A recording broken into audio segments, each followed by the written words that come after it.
This is CBS 2 News at 5. For decades, his job to size up dead birds like these. Now CBS 2's Vince Soli reports all those numbers from a Chicago scientist add up to a big discovery.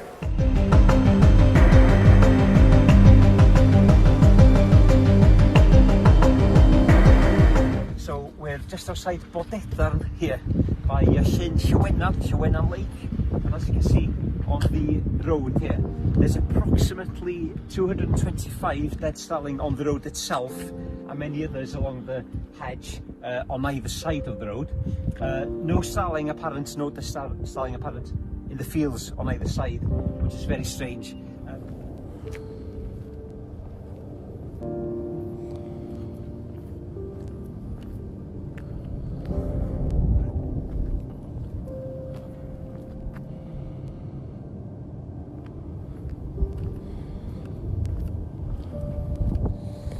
Oh, stench is awful.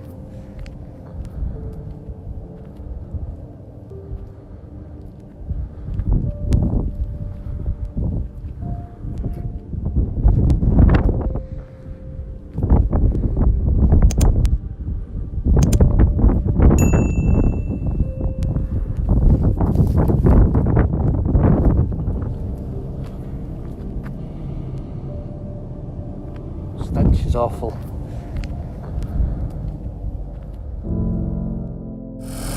John Sewale has been a fisherman nearly all his life, so was his father and grandfather too.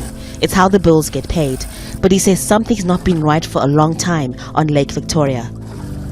The water is warmer than years before. This is the first fish he's caught in hours. I am worried. Every time I come to fish, I catch very little. It's sad. Sometimes I don't get enough to properly take care of my family. Scientists warn life in Africa's largest freshwater lake could die if the warning signs continue to be ignored. Fishing is one of Uganda's leading export earners. If the fish in Lake Victoria continue to disappear, it's not only the economy that will be devastated, but entire communities for generations to come.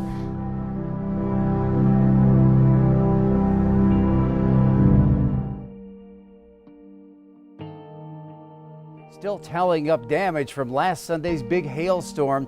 It wasn't just cars and homes that took a hit. That hail also killed and injured thousands of waterfowl at Big Lake, northwest of Billings near Molt. Montana Fish, Wildlife, and Parks biologists found dead birds in and around Big Lake.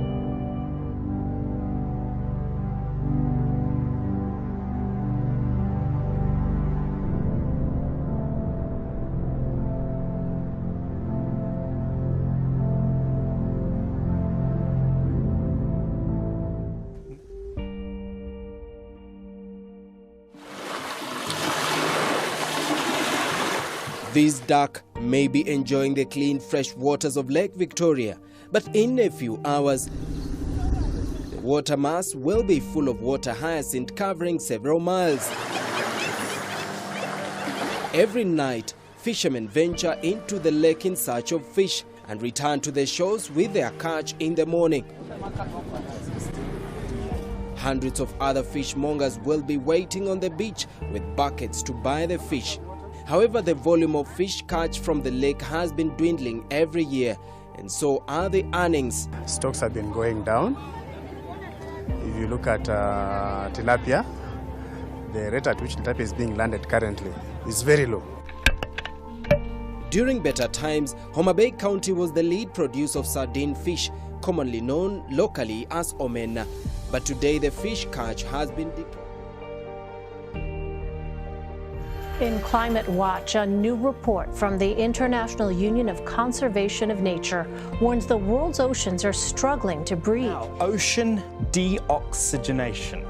Probably haven't heard of that, but it's a very big problem. Oceans losing oxygen due to climate change, which will in turn affect hundreds of millions of people, according to a new United Nations report. Scientists are calling this the ultimate wake-up call to humanity. Scientists say a new report, which shows the Earth's oceans are becoming starved of oxygen, is further evidence that urgent action is needed to cut greenhouse gas emissions. The findings suggest larger fish are being affected both by global warming and chemical pollution. 60 scientists from 17 countries. The study says nearly 50% of oxygen loss in the upper part of the ocean is a result of temperature increase.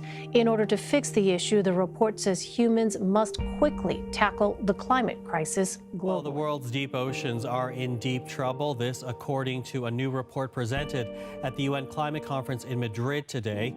The International Union for the Conservation of Nature says there are many reasons for that, but a big one is the steady fall in oxygen levels. Now, fish need oxygen just as much as land animals, but the number of so-called dead zones, which are places with little or no oxygen, is growing quickly.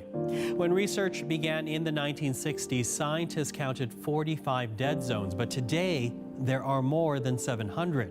The lower oxygen levels are especially hard on larger species, like sharks.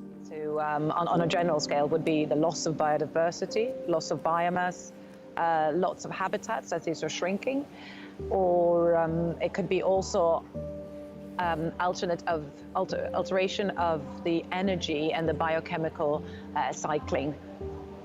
So what is causing this lower oxygen level that's now being tracked around the world? Well, the primary cause of deoxygenation, which has occurred far most in the coastal areas, which have been 30 to 40 kilometers offshore, like you would have seen in the Gulf or St. Lawrence. That is caused mainly by nutrient pollutions. That's the primary cause in general. What we're seeing now is also the linkages to climate change, as increased CO2 levels emission has resulted in ocean warming. So warmer water contains less oxygen, which means that the oceans, due to climate change, are becoming warmer, more sour, and ultimately breathless.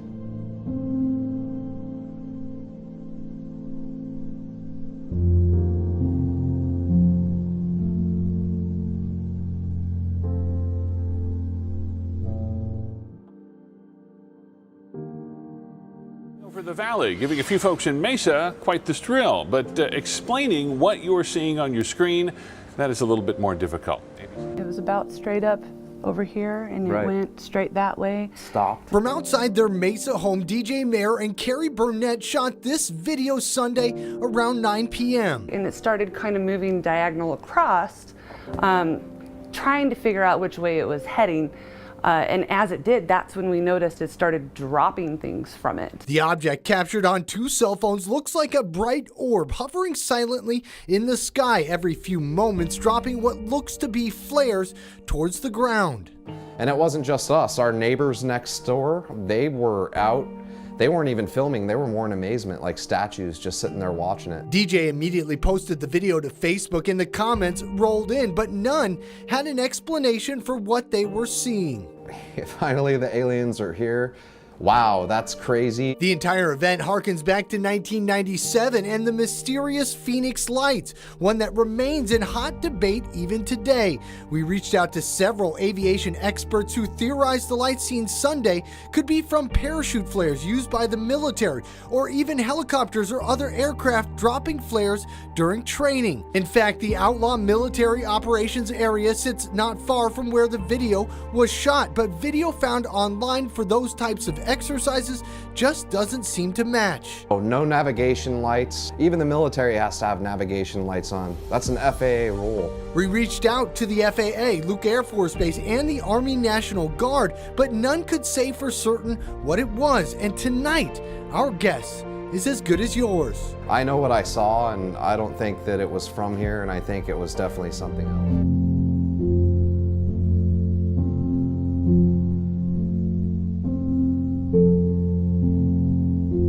Finally, the aliens are here. Wow, that's crazy. The entire event harkens back to 1997 and the mysterious Phoenix Lights, one that remains in hot debate even today. We reached out to several aviation experts who theorized the lights seen Sunday could be from parachute flares used by the military, or even helicopters or other aircraft dropping flares during training. In fact, the outlaw military operations area sits not far from where the video was shot, but video found online for those types of exercises just doesn't seem to match. Oh, no.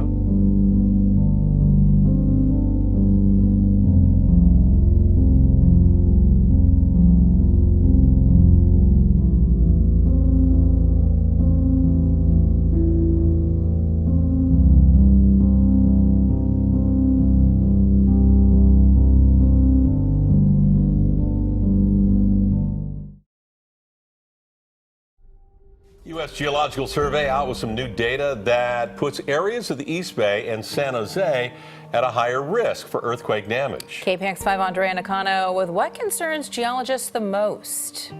It's the tall buildings in the East and South Bay that could be hit the hardest. It's not necessarily the height of the buildings that experts are concerned about, but the ground below. The Hayward Fault, one of the most urbanized and dangerous faults in the United States. It's no secret that the Bay Area is due for a major earthquake. The USGS just released this map today, and as you can see, there is a 75% or higher chance of a slight or greater damaging quake hitting our area in the next 100 years. I'm worried, but it's kind of like there's nothing that we can really do about it, you know? From Southern California, my grandmother told me I only lived through one major earthquake, but I lived through 3 major ones in my lifetime. Geologists are extremely concerned about areas of Concord, Walnut Creek, and San Jose. According to the USGS, it increased shaking estimates by up to 25% in the East Bay since its last update 5 years ago. The reason? The area sits on a sedimentary basin which amplify an earthquake's big slow waves. Long bridges and tall buildings are especially at risk. I think the safety of the people is a major concern because you don't know what time of the day or night it can happen. So if it's during the commute time and you have lots of people passing by, that would definitely be a big concern because then you might, glass teetering buildings and stuff like that. Begin with that breaking news, a massive volcano erupting in New Zealand. Dozens of tourists were there exploring when the smoke and ash flew thousands of feet into the air, killing at least 5 people and injuring others. A moment of terror for tourists watching from the water, while those on the ground were trapped. No signs of life have been seen at any point. 47 people were on White Island when it erupted yesterday, spewing white ash 3.5 kilometers into the blue sky. Small boats rushed over to help the survivors. Nearby helicopters were mobilized in an instant. Crews were able to rescue 34 people right away. When we got there, it was quite an experience. It was like I've seen the Chernobyl miniseries, and everything was just blanketed in ash. Many of the survivors suffered severe blast injuries and serious burns. Officials are now waiting for the danger to subside before searching the island for those who didn't make it off. Right now, some are still missing, and the situation, as you can imagine, extremely dangerous. ABC's James Longman starts us off with the latest. Good morning, James. Yeah, good morning, Robin. It's known as New Zealand's angriest volcano. Thousands visit every year, but this eruption was totally unexpected. Some people were just feet from the crater when it exploded. Rescue workers are still unable to access the island because it's still too dangerous, so the true number of those caught up in this is still unknown. No. A deadly volcanic eruption rocking New Zealand. Tour boats race to escape the danger. At least 5 people dead and others missing. Authorities warn the death toll could rise. The sudden eruption hit just after 2 p.m. on New Zealand's White Island. Volcanic ash spewing 12,000 feet into the air. If you are close to that, it is not good. Around 50 people were on or around the island at the time, many of them tourists. A sign of just how sudden this blow was. Look how close these people were to the crater right before the explosion. An American tourist taking this video inside the rim just 20 minutes before. More than 20 people have been rescued from the island so far. A number of people have burns as a result of the eruption. It is still too early for police to confirm how many people are involved. The dead are among those rescued, and since the island is still too dangerous to access, it's not known how many more may be hurt. The island is covered with volcanic material, and a no-fly zone is in place, with New Zealand now calling in its military to help. The danger of a second eruption still very real. It has quietened down, but we can't be certain there won't be another eruption in the next 24 hours. This was ridiculous. It was absurd. And people died. Rick and Barbara Barham heard from their daughter just before she left for the island hike.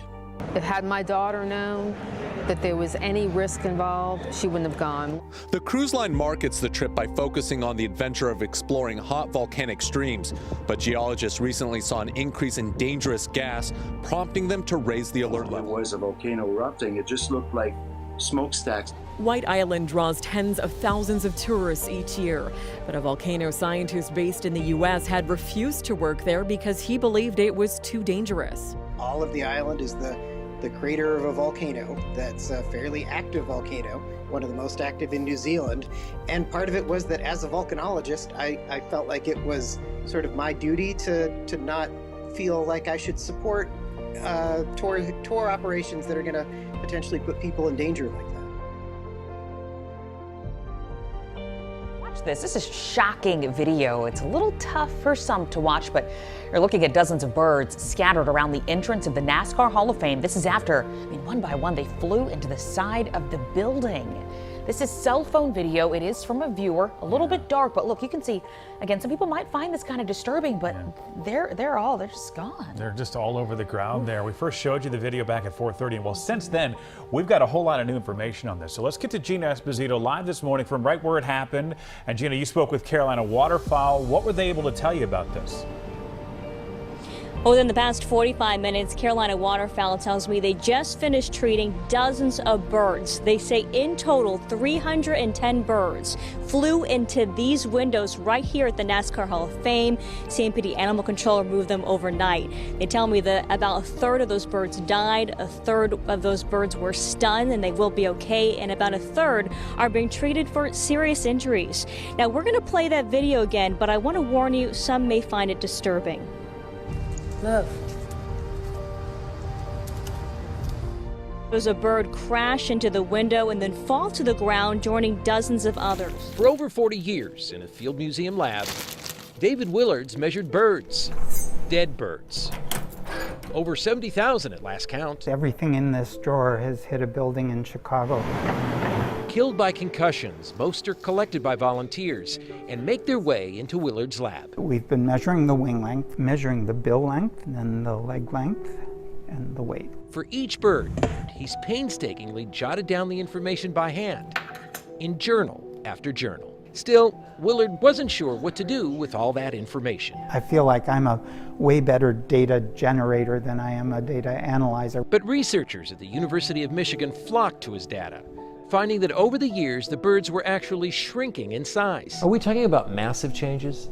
No, we're talking in some cases, tenths of millimeters, but across a big enough sample that it actually is meaningful. Overall, their length and mass has dropped about 2.5% in that time. May I take the measurement? Yeah. What would I have to look for? I'd have to get it under the wing? Brace it. I'm not very good at it. Researchers conclude it's nature adapting to climate change. As the breeding grounds of these birds are getting warmer, it may be advantageous to be smaller. Willard's records also found wing length increased by 1%, which could indicate birds are flying farther to find suitable places to breed. Climate change was barely discussed when Willard started taking notes. Now it's helping scientists interpret its impact. The more examples of what it's actually doing to wild populations of things, the more we'll be able to put it all together and have a better sense of what the future is going to look like.